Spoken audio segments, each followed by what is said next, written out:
God damn, that intro was long. Hello everyone, my name is Don and welcome to Alien Soldier. Released on the Sega Mega Drive in 1995 for Japan and Europe. That's right, there was no official American release at the time. And we're not even going to count the Sega channel, that was a subscription service. It's not like you had the game in your hand. But Alien Soldier did eventually fly its way to the States through the Wii Virtual Console as well as the Sega Genesis Collection. Not the Sonic's Ultimate Genesis Collection on PS3, but the one on PS4. And let me tell you, this game, 30 years later, is still one of the most batshit insane running guns I've ever played. So, long story short, back in 2019, I started this channel. And the first video for that channel was of Alien Soldier. And I think the reason why I started my channel with this character was because, well, look at him! Look at him! He's so cool! And also the very wacky, very batshit insane, convoluted backstory this game has. I mean, what? Did you get any of it? Because I didn't. So what, you got parasitic creatures, this terrorist guy who takes over, but now this understudy also takes over too because the main leader gets shafted into the outside universe or space-time continuum or something, but he actually awakens in this boy, but the boy's girlfriend gets killed by the understudy guy, and now the awakened eagle has to take revenge, and I'm like, huh? What? And that's not even the half of it, because there's apparently another Epsilon eagle out there doing bad things, and that only adds to the confusion. So you would think this would have greater story implications, right? Nope. The plot is never referenced again. So for the game itself, you're playing as Epsilon 2 or 1? Or, you know, I'm just gonna call him Epsilon Eagle for simplicity's sake. And so you play as Epsilon Eagle, and you can choose 4 of 6 weapons at your disposal. The Buster Force, which is a rapid machine gun. The Ranger Force, which is basically a spread shot. The Flame Force, which is a flamethrower. The Homing Shot, or Homing Force, which is a kind of awkward to use homing shots, to be honest. It's short range, but it homes in on the target regardless of armor. The Sword Force, which is a short range laser. And the Lancer Force being the longer range variant of the laser, but that takes a lot of ammo. And you do need that ammo, that tasty, tasty ammo. Anyway, here's the first boss of the game, Jets Ripper. And I'll be sure to put the boss names in the video itself just in case I forget to actually call them out. Which may happen. Now, Jet Stripper here is a very intense first boss. So intense that I've seen a lot of players give up on Alien Soldier because they can't beat him. He is that hard. In theory, that is. You gotta anticipate his movements and use the Flame Force to your advantage, because he is weak to Flame Force. In fact, a lot of enemies in this game have a rock, paper, scissors element to their weaknesses, just without the paper, or the scissors, or the rock. The best way I can describe the weakness chain is, well, is the enemy organic or fleshy in any way? Use a fire weapon. Is the enemy a robot? Use a laser weapon. Don't use a fire weapon on robots, that will just piss them off. If you're going to use a laser weapon on organic creatures, aim for the heart, or any sort of weakness point. Because creatures are not completely immune to lasers, you just have to work harder and actually aim for the weak points. As you can tell, I have no time to talk about these bosses and their strategies because I'm just trouncing them super quickly. That is going to change later on. These bosses will get more and more health as we progress through the game. If you thought Jets Ripper was hard, and that was the first boss, you ain't seen nothing yet. You definitely have not seen nothing yet. That's like, say, Turbo Tunnel from Battletoads. You lose at the Turbo Tunnel, dude, the game's not even beginning. You still got another hour and a half. Same thing can be said about this game, but bosses. Nothing but bosses.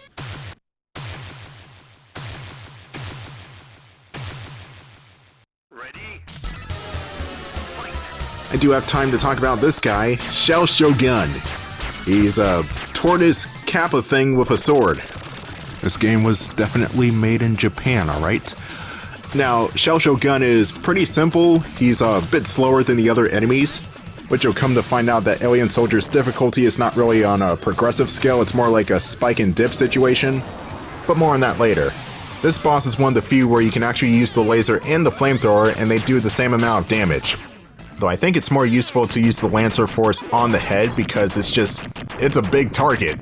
The head is a really big target on this guy. Other than that, the Shogun will do an overhead strike, which you can dodge around because Zero Teleport is just that damn broken. And it'll also do a thrust attack. Speaking of the Zero Teleport, that is one of your two means of actually getting around attacks in this game. Whenever you press down in the jump button, Epsilon will do this dash across the screen. This will grant you numerous amounts of invincibility frames, even passing through enemies, but the second the animation ends, you are vulnerable again. But that's not the only thing that makes the Zero Teleport special. You see my numerical value of a health bar? It's flashing, right? That means I'm at full health. And whenever I'm at full health, I can do the Phoenix Force. What's the Phoenix Force, you might ask? Oh, you'll find out.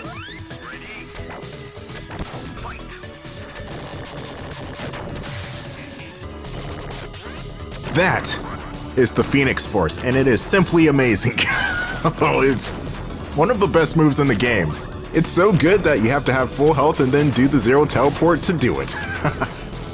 But in all seriousness, if you do the Zero Teleport, or the Phoenix Force rather, at the most opportune time, you'll shave a health bar like nothing else. It is that freakishly overpowered. Anyway, here's the fourth boss of the game, Sniper Honey Viper. That's really its name, it's Sniper Honey Viper. Does not look like a sniper, does not look like a viper, but there are a whole lot of bees in this bitch, so I guess the name makes sense. This boss is kind of challenging, actually. You gotta know to get behind the thing in order to do the most damage, but for some reason there are bombs falling out of the sky, and there are also bees coming out of Honey Viper. Those do a lot of damage, but the most amount of damage comes from Honey Viper itself, as its dick, I suppose, does 254 damage if you touch it. Trust me, that's not the only thing in this game that does that much damage. You know, for a lot of things that can kill you in a couple of shots, there's never truly one thing that can kill you in one shot in this game.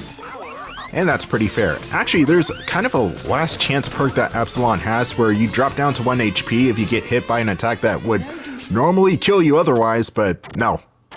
Epsilon here is just that much of a unit. He can survive in water for long periods of time, he can survive in space. I don't even know what else he can survive. He came back from the space-time continuum, sort of. I don't even know how you explain that. Like, the game makes absolutely no effort to explain what the space-time continuum does in this universe, but whatever. Here's the next boss, it's Madame Barber. Oh, wait, Barber, what? It's a crab. Are you telling me that this crab is going to cut my hair? Or more specifically, my head off? No thanks. Here's another tough boss that may serve as a wall. Not only is the crab very powerful, again, it's another one of those attacks that takes 200 HP, but the miniature crabs will also hold you in place.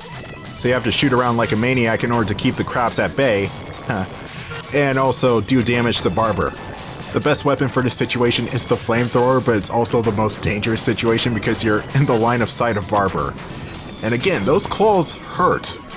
Like, I'm talking 3 good hits from this, I guess it's a gal because it's Madam, and you're dead. So be careful. Now, you do have to work with ammo in this game, but the ammo can charge back whenever you're not using that current weapon that's, What? Whenever you're not using a weapon for a couple of seconds, that's when the ammo charges back up. I had a weird slip up with the English language there. Kind of like how Epsilon slipped up with the time continuum. What is this story? Space-time continuum, what is that? I did not know we were dealing with Time Lords here.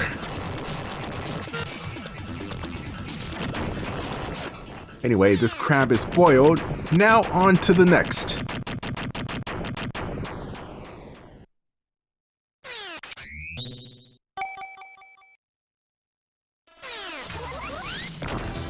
The run and gun segments of Alien Soldier are pretty short. They mainly serve as a way to get health back between bosses. Later on in the game, these run and gun segments will become fewer and farther between as you'll go from boss to boss to boss in quick succession.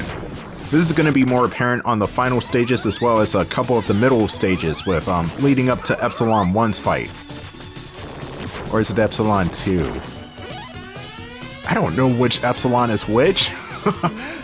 If you look at the promotional art, both Epsilons look the damn same. They're just striking different poses.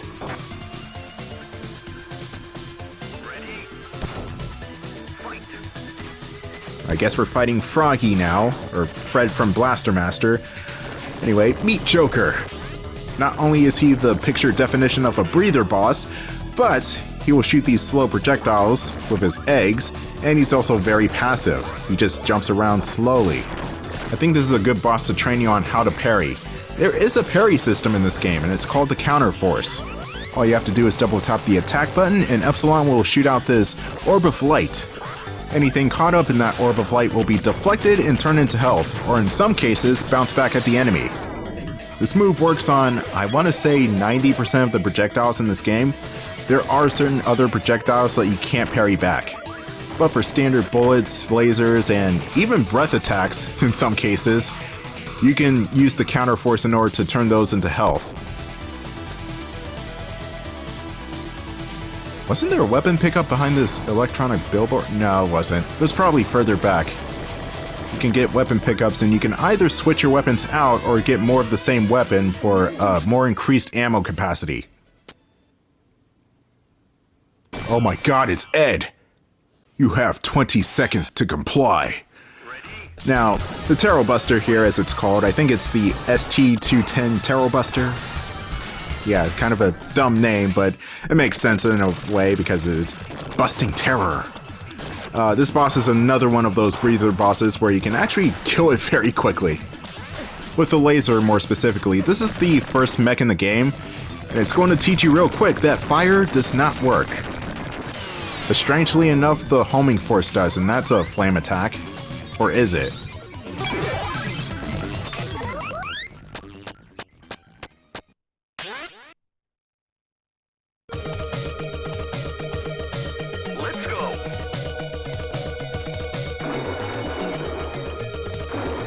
There's a random guy standing on top of the airplane. Strangely enough, that's not the weirdest thing I've seen from this game, but oh no, things could change. Especially if we're talking about Alien Soldier or Treasure as a whole, yeah, things could definitely change. Anyway, here's the next boss. It's, something. Yeah, this game has some pretty striking imagery. What is this thing? Just like an alien pterodactyl helicopter? What am I looking at? This boss does have two faces, the last of which, he'll turn invisible and you'll only be able to see him during the lightning strikes. He is pretty simple, especially if he's walking towards you from the left of the screen, in which case you can use your strafing abilities, or strafing, I said strafing, whoops, and use the flame attack. In order to switch between fixed shot mode and strafing mode, you just press down and A. In fixed shot mode, you can shoot in all 8 directions freely, but as a result of that, you can only stay still. In strafing mode, you can still shoot in all 8 directions, but it's more finicky because you're moving around now, and you're kind of locked towards that direction once you start shooting. There is a way you can tell which mode Epsilon is in based on his color, so he's silver, he's in fixed shot mode. I can shoot in 8 directions freely. And I just got health back. Not anymore. I want to at least have full health for the boss coming up. This guy is, well, if you've seen the story, he is my mortal enemy. My mortal enemy who dies very quickly in the story. It's not even a quarter through the game. Yeah, Z-Tiger. Not really that big a deal. Emergency.